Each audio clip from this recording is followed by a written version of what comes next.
그리고 성도 여러분, 2023년 송년주일입니다. 한 해 동안 우리를 지켜주시고 인도해 주신 우리 하나님께 감사와 영광의 박수도 한 번 더 올려드리면 좋겠습니다.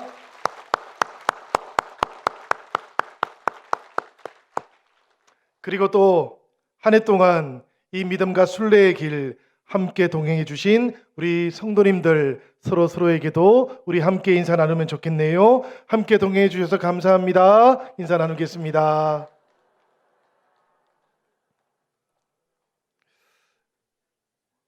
감사합니다, 여러분. 우리가 사람을 가리켜서 시간의 열차를 타고 가는 여행자, 그렇게 정의하는 것을 본 적이 있습니다. 시간의 흐름을 벗어날 수는 없지만 시간 속에 갇혀 있기만 한 존재도 아니라는 그런 뜻이에요.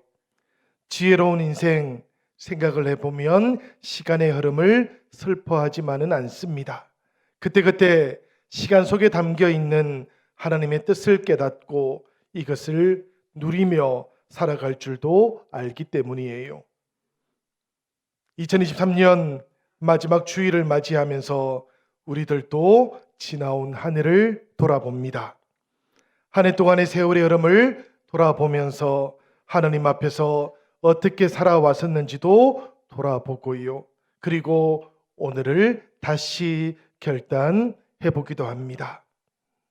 우리의 인생 어제만 있는 것은 아니니 내일의 삶은 또 어떻게 맞이할지도 우리들 모두가 진지하게 내다보며 결단하는 것이지요. 성도 여러분, 우리가 이렇게 돌아보고 또 내다보다 보면 우리들 마음속에는 하지 못한 일들이 떠오르기도 합니다. 그리고 내년에는 꼭 하고 싶은 일들도 떠올라요. 우리가 어떻게 하면 후회하지 않는 인생, 하나님 안에서 온전한 성취를 이룬 그런 인생으로 살아갈 수 있을까? 이런 물음도 던져보게 됩니다. 우리가 어떻게 하면 여러분 후회하지 않는 인생이 될 수 있겠습니까? 어떻게 하면 하나님 앞에서 온전하게 성취를 이룬 인생으로 살아갈 수 있겠습니까? 우리가 그런 삶을 살아가기 위해서는 시간의 정체를 먼저 알아야 될 것 같습니다. 시간은 금이라는 그런 속설이 있지요. 우리 현대인들에게는 특히 더 그러한 것 같습니다. 모든 사람들 시간을 돈이라고 생각하며 살아가기 때문인데요. 그런데 참으로 놀라운 것은 이 시간이라는 것이 누구에게나 똑같이 제공되고 있기도 하다라는 겁니다. 누구도 빼앗아 갈 수가 없고요. 누구도 빼앗지를 못해요. 이것은 마치 하늘에서 내려오는 만나와 메추라기처럼 더 받을 수도 없고 덜 받을 수도 없는 것이기도 합니다. 이렇게 모두에게 공평한 시간이 주어져 있다는 것 생각해 보면 이것이야말로 놀라운 은총이다, 그런 생각도 듭니다. 그런데 여기에 문제가 하나 있네요. 이 시간, 이 은총으로 주어진 시간을 무엇을 위해서 사용할까, 어떻게 사용할까, 이것이 우리에게는 문제인 것이지요. 어떤 사람들은 돈과 권력을 위해서 이 시간을 쏟아붓습니다. 또 어떤 사람들은 영혼을 더욱더 풍요롭게 하기 위한 일에 이 시간을 쏟아부어요. 사용하기에 따라서는 이 시간이 너무도 길게 느껴지는 그런 때가 있고, 또 어떤 때는 이 하루의 시간이 너무 짧게도 느껴지기도 합니다. 그러다 보니 지나온 날들을 돌아보는 동안에 그냥 후다닥 지나가 버린 그런 날들도 있고요. 거북이처럼 아주 느리게 그렇게 지나왔던 날들도 있는 것 같습니다.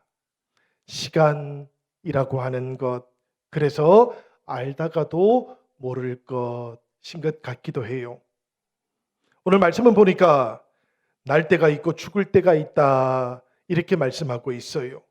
심을 때가 있고 뽑을 때가 있다고도 말씀하고 있습니다.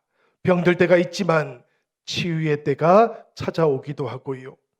울 때가 있으면 웃을 때가 찾아오고 슬퍼할 때가 있으면 기뻐할 때도 찾아오는 것을 시간이라고 그렇게 말하고 있기도 합니다. 이 말씀들을 묵상해 보아도 시간이라고 하는 것 정말로 극과 극을 오고 가는 것 같다, 그런 생각이 들기도 합니다. 사도 바울은 그래서 이런 시간 속에 머무는 인생들에게 세월을 아끼라고 이렇게 말했던 것이지요. 주어진 시간 허송하지 말고 때를 선용할 줄 알아야 된다라는 그런 뜻인데요.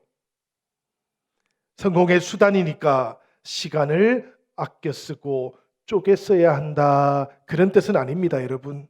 하나님 앞에 서 있는 시간이라서 이 시간을 구원하고 이 시간 속에서 살아가는 자기 인생도 구원할 줄 알아야 된다는 그런 뜻이에요. 그래야만 우리들이 시간의 노예로 살아가는 것이 아니고 오히려 하나님께서 맡겨주셨던 그 시간의 청지기로 살아갈 수 있기 때문에 그렇습니다.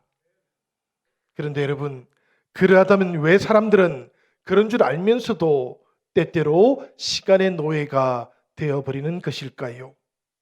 시편 90편 7절부터 10절까지의 말씀을 보면 모세가 인생의 덧없음을 노래하고 있는 그런 본문을 우리가 만나게 돼요. 우리 다 같이 한번 이 말씀을 읽어보도록 하시지요. 우리는 주의 노예에 소멸되며 주의 분내심에 놀라나이다. 주께서 우리의 죄악을 주의 앞에 놓으시며 우리의 은밀한 죄를 주의 얼굴빛 가운데 두셨사오니 우리의 모든 날이 주의 분노 중에 지나가며 우리의 평생이 순식간에 다하였나이다. 우리의 연수가 70이요 강건하면 80이라도 그 연수의 자랑은 수고와 슬픔뿐이요 신속히 가니 우리가 날아가나이다. 인생이 덧없는 이유, 모세는 사람의 죄악과 그 죄악에 대한 하나님의 분노에서 찾고 있어요. 그 결과로 세월이 손살같이 흘러가 버린다라는 그런 뜻이지요. 사실 이 말씀은 우리들 모두가 깊이 묵상을 해보아야 하는 그런 말씀이기도 합니다. 시간이라고 하는 것 아주 객관적이면서도 동시에 아주 주관적이기도 하지요. 하루 똑같은 24시간 이 모든 사람들에게 주어졌다라는 측면에서는 시간은 너무나 객관적입니다. 그렇지만 모든 사람들이 그 시간을 다 다르게 체감하면서 살아가고 있다는 측면에서는 보면 이 시간은 너무도 주관적인 것이지요. 인생을 살아오시는 동안 아마 여러분들께서도 이런 시간의 체감들 다르게 하셨을 것 같습니다. 10대 때 시간이 다르고요. 30대 때 그리고 50대 때 시간이 달라요. 분명히 저는 70세 때 저의 시간은 또 다르게 느껴질 것만 같습니다. 모세도 그러했던 것이지요. 인생을 가리켜서 신속히 가니 우리가 날아가나이다 이렇게 고백하고 있는 것을 보니 말입니다. 날아가는 화살과 같은 것, 이것이 인생이라고 고백합니다. 이 말을 했을 때 모세의 나이가 120세였어요. 그에게도 10대 때의 시간이 있었고 30대 때의 시간이 있었습니다. 그리고 60대 때의 시간이 또 다르게 존재했던 것이지요. 그리고 지금 120대 때의 시간은 손살같이 그렇게 날아가는 것처럼 그렇게 느껴지고 있는 겁니다. 이렇게 짧게 느껴지는 인생. 그래서 모세는 우리의 날 계수함을 가르쳐 달라고 그렇게 고백도 했던 겁니다. 시편 90편 11편에 나오는 말씀인데요. 우리에게 우리 날 계수함을 가르치사 지혜로운 마음을 얻게 하소서. 인생이 얼마나 짧은지를 가르쳐 달라는 이야기지요. 그리고 그 속에서 지혜롭게 살아갈 수 있는 마음도 달라고 이렇게 고백을 하고 있는 겁니다. 여러분, 모두에게 똑같지만 이렇게 또 손살같이 날아가 버리는 이것이 바로 시간의 정체이기도 하다 성경은 우리들에게 그렇게 말씀하고 있다는 것을 기억하시기를 바라요. 그리고 흘러가 버리는 이 시간 속에서 이 시간을 잘 붙잡으시려면 시간 속에 믿음을 채워야만 한다라는 것, 하나님과 함께 살아가는 의미로 채우셔야만 한다는 것도 기억하시기를 바랍니다. 매 순간을 잘 사용하셔야만 손살 같은 시간이 다시 느리게 흘러가는 것을 체험할 수 있게 될 겁니다. 시간 하나하나를 믿음과 고백으로 꽉 채우시는 그런 2024년을 맞이하시는 저와 여러분 모두가 되시기를 축원드립니다. 두 번째로 우리가 생각해 볼 것은 사람들은 누구든지 간에 이 시간을 현재로만 경험한다는 겁니다. 그래야만 하나님 안에서 온전한 성취를 이루는 인생으로도 살아갈 수 있다라는 것, 이것을 오늘 이 시간 우리가 기억할 수 있기를 바랍니다. 때때로 우리들은 과거로 돌아가고 싶어도 지나가 버리고 나면 돌이킬 수가 없는 것이지요. 이것이 바로 시간이라는 겁니다. 그렇게 인생을 살아가다 보면 우리들은 어쩔 수 없이 가지 못했던 길들을 가지게 돼요. 미국의 시인인 로버트 프로스트가 쓴 가지 않은 길이라는 시가 있는데요. 화면을 한번 보시기를 바랍니다. 노랗게 물든 숲속에 두 갈래의 길이 있었습니다. 몸이 하나여서 두 길을 모두 가지 못하는 것이 안타까워 오랫도록 서서 한 길이 등불 사이로 굽어지는 곳까지 멀리 저 멀리까지 내다보았습니다.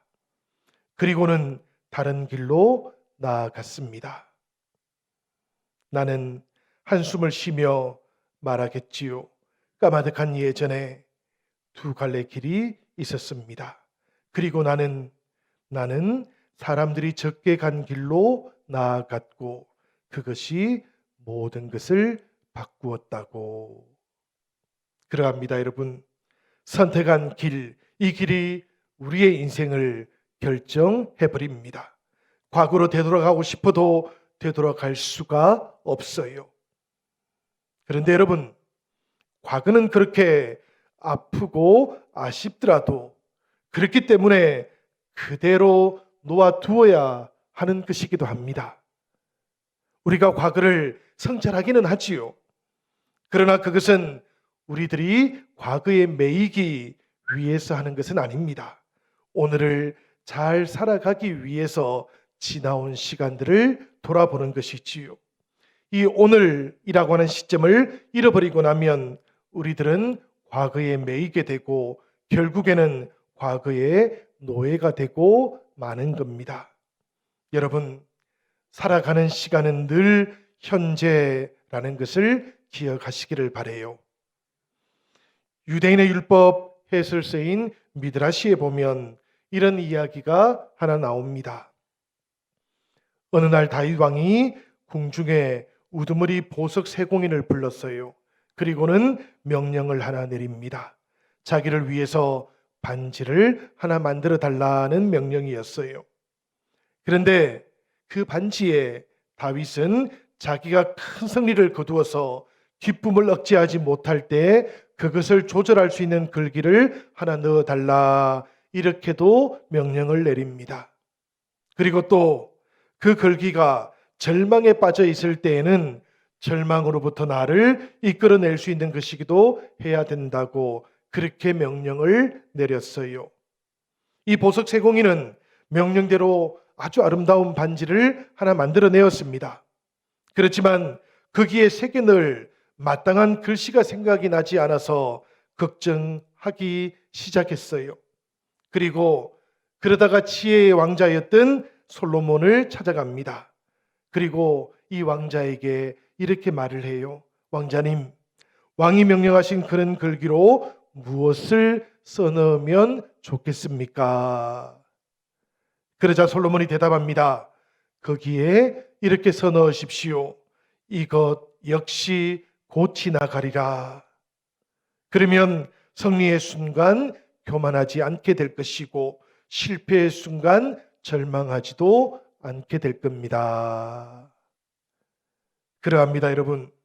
지나가는 시간 속에서, 그리고 지나가는 시간과 함께 지나가 버리는 우리의 인생 가운데에서 우리가 무엇을 붙잡고자 애쓰고 노력하면서 살아오셨습니까? 부디 지나간 시간을 붙잡으려고 하지는 마시기를 바랍니다. 지나간 시간을 붙잡기보다는 오히려 오늘을 붙잡을 수 있기를 바라요.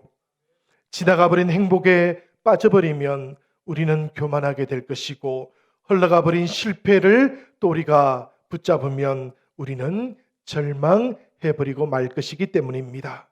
여러분, 지나친 행복, 지나친 슬픔에 빠질 때마다 이 또한 지나갈 것이라고 고백하며 오직 하나님 앞에 온전하기를 기도하는 영신의 모든 형제 자매들이 되시기를 기원드립니다.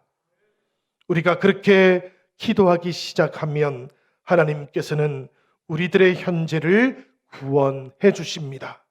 오늘 속에서 우리의 인생 과거에 사로잡히지 않게 하실 것이고, 절망이라든지 우울감에도 빠지지 않도록, 사로잡히지 않도록 우리들을 이끌어 가실 겁니다. 세 번째로 우리가 기억해야 할 것은 시간의 주인을 우리가 제대로 알고 있어야 된다는 것이지요. 아무리 생각해 보아도 시간의 주인은 제가 아닌 것 같습니다. 여러분들 각자도 시간의 주인은 아니신 것 같아요. 이 시간의 주인이 누구일까 생각해 보면 오직 하나님 뿐이십니다. 하나님께서 모든 것을 지으셨기 때문이지요. 하나님께서 공간도 지으셨고 시간도 지으셨기 때문입니다. 그러니 시간은 세상과 함께 영원한 것처럼 그렇게 보인다고 할지라도 하나님에 대해서만큼은 최소한 한시적인 것이지요. 시간은 우리들 고난 바깥에 있는 것이기는 합니다. 우리들이 이 시간 안에서 창조되었기 때문이지요. 그래서 시간을 우리들은 마음대로 하지는 못합니다. 그런데 여러분, 똑같은 이유로 시간도 하나님을 마음대로 하지는 못해요. 시간이 하나님을 창조한 것이 아니고 하나님께서 시간을 창조하셨기 때문입니다. 그러니까 시간의 한계가 곧 하나님이시기도 한 것이지요. 그렇게 하나님께서는 시간의 기초에 계시는 분이 아니시고 영혼의 기초에 계신 분이시다라는 것, 이것도 오늘은 우리가 기억할 수 있으면 좋겠어요. 사실 여러분, 하나님께 때의 구별이 따로 있을까 저는 늘 궁금해요. 사람들은 때때로 한 해의 시작도 정해놓고 한 해의 끝도 정해놓습니다. 그렇지만 하나님께 이런 때의 구별이 따로 있을까 자꾸 궁금해지는 것이지요. 우리들은 왜 이렇게 때를 따로 정해놓을까 생각을 해보니까 때를 구별하기 위해서입니다. 일상의 시간과 거룩의 시간을 구별하기 위해서고요. 예배의 시간과 삶의 시간을 또 구별하기 위해서이기도 한 것이지요. 그래서 오늘 우리들은 송년 주일도 맞이하게 된 겁니다. 한 해를 다시 떠나보내고 우리는 새로운 시간을 맞이해 보겠다라는 그런 결단을 가지기 시작한 것이지요. 바로 이런 때이기 때문에 우리들은 다시 시간에 대해서 묵상해 보고 시간의 주인이 되시는 하나님에 대해서도 묵상을 해보는 겁니다. 모세도 그랬기 때문에 영원하신 하나님께 우리의 날 계수함을 가르치사 지혜의 마음 얻게 해달라, 이렇게 고백을 했던 것이지요. 오늘 우리가 읽었던 말씀 전도서 3장 11절 후반절은 그런데 조금 다른 의미의 이야기도 하고 있네요. 하나님이 하시는 일의 시종을 사람으로 측량할 수 없게 하셨도다. 하나님께서는 왜 하나님께서 하시는 일의 처음과 끝을 사람이 예측할 수 없게 하셨을까? 여러분들은 혹시 그 답을 알고 계시는지요? 저는 생각을 해보니까 이것은 우리를 향하신 하나님의 은혜겠다라는 생각을 하게 되었습니다. 신앙이라는 것이 우리 인생의, 우리 삶에 아주 보잘것없는 액세서리 같은 것이 아니고 우리 인생의 필수품이 되게 하시려는 하나님의 은혜가 바로 여기에 담겨 있다라는 것을 저는 깨닫게 되었어요. 만약에라도 여러분, 하나님께서 하시는 일의 시종을 사람들이 예측할 수 있게 된다면 그때 사람들은 하나님에 대해서 어떻게 행동을 할까요? 당연히 하나님을 의지하지는 않을 것 같습니다. 비록 미래를 바꿀 수는 없다고 할지라도 하나님께서 하시는 일의 처음과 끝을 다 예측할 수 있게 되어버리고 나면 사람들은 하나님을 믿는 길 대신에 하나님을 조작하는 길로 나아갈 것 같아요. 그래서 하나님께서는 우리들에게 하나님께서 하시는 일의 처음과 끝을 청량할 수도 없도록 만드셨던 것이지요. 그러나 그 대신에 하나님께서는 우리들에게 다른 것을 선물로 주셨어요. 바로 영혼을 사모하는 마음을 허락해 주셨던 것입니다. 전도서 3장 11절 중반절에 나오는 말씀인데요. 이 말씀은 이렇게 되어 있습니다. 사람들에게는 영혼을 사모하는 마음을 주셨느니라. 이 마음이 있을 때 여러분, 하나님을 향한 믿음이 생겨나는 거예요. 지나온 과거를 하나님께 돌리고 다가올 미래는 하나님께 맡기면서 오늘 나에게 주어진 때를 열심으로 살아갈 수 있게 되는 것이지요. 사랑하는 영신의 모든 가족 여러분, 한 해를 마무리하는 오늘은 우리들도 영혼을 사모하는 마음을 주신 하나님을 굳게 의지할 수 있기를 기원합니다. 그리고 우리들 시간의 주인이 되신 하나님을 온전히 신뢰하며 2024년을 맞이할 수 있기를 축복합니다. 그럴 때 우리들 내 인생의 때를 따라서 아름답게 하신 하나님을 만날 수 있게 돼요. 전도서 3장 11절 상반절의 말씀입니다. 하나님이 모든 것을 지으시되 때를 따라 아름답게 하셨고, 모든 것을 지으신 하나님께서 때를 따라 모든 것을 아름답게 하셨습니다. 우리들 인생 돌아보면 물론 기쁘기만 했던 것은 아니에요. 때때로 슬픈 때도 있었습니다. 그렇지만 이런 슬픔의 때까지 포함해서 하나님께서는 그 모든 때마다 우리들의 인생을 아름답게 하셨고 저마다의 꽃들이 피어나도록 이끌어 주셨던 것이지요.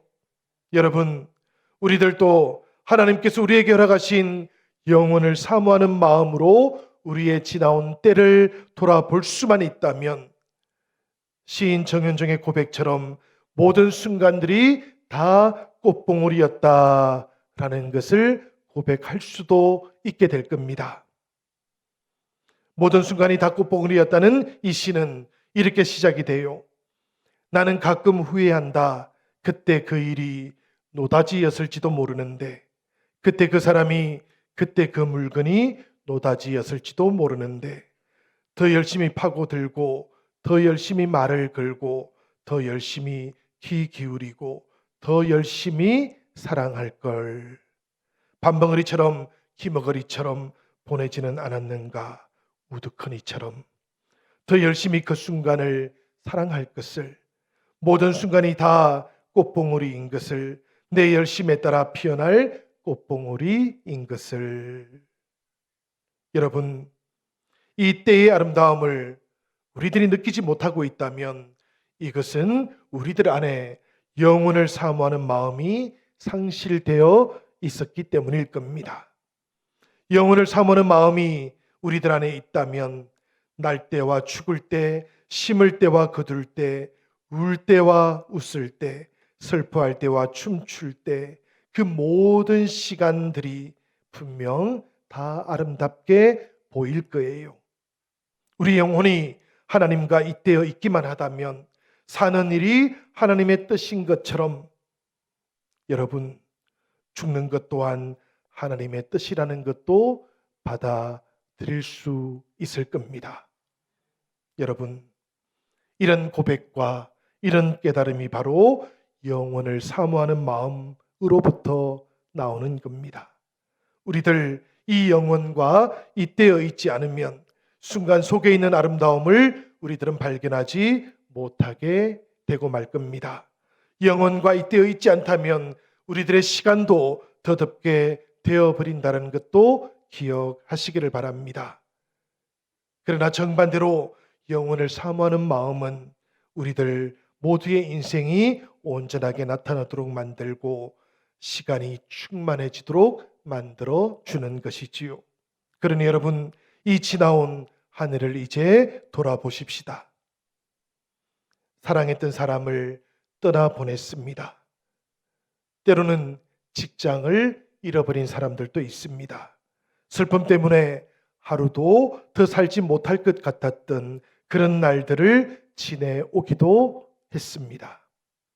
슬픔의 때만 있었던 것은 아니고 기뻐하고 즐거워했던 순간들도 있었습니다.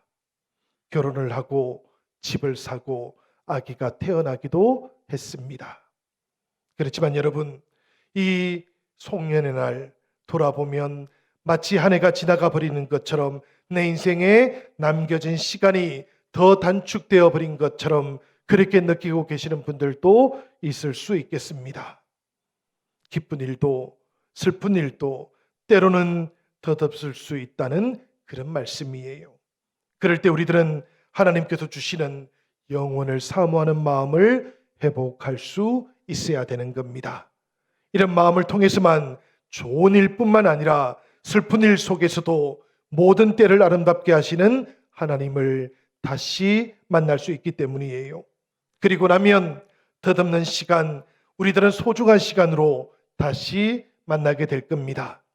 빨리 사라져버리는 시간, 천천히 의미로 채워진 소중한 믿음의 시간으로도 다시 만나게 되실 거예요. 시간 속에서 우리들은 하나님의 영혼을 체험하기 시작하고 기쁨과 감사로 하나님께 나아갈 수도 있게 될 겁니다.